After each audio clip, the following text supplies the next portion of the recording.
In today's video, I'm going to teach you how to print a page with background graphics turned on. If you've ever tried to print a web page or document and noticed that the background colors, gradients, or images were missing, that's because most browsers and print dialogues hide those by default to save ink. Turning them on is simple, and I'll guide you through it so your printout looks exactly the way it does on screen. Start on the page you want to print.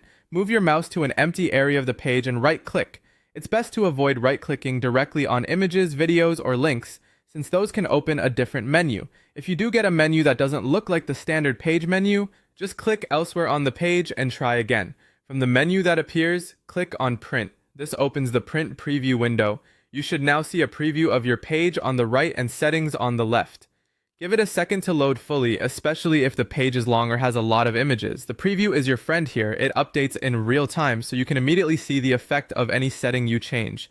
Next, find and click on More Options. In some browsers, this might be labeled More Settings, but it's the same place you need to go. It's usually a small drop-down or expandable section beneath the basic printer and page settings. Opening it reveals advanced controls that are hidden by default.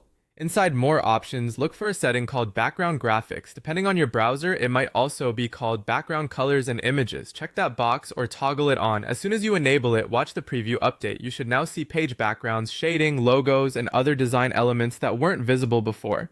If nothing seems to change, it might be that the page simply doesn't use background images or colors, and that's okay. This setting won't hurt anything if it's on. A quick tip: enabling background graphics can increase ink usage and may make text on dark backgrounds harder to read on some printers.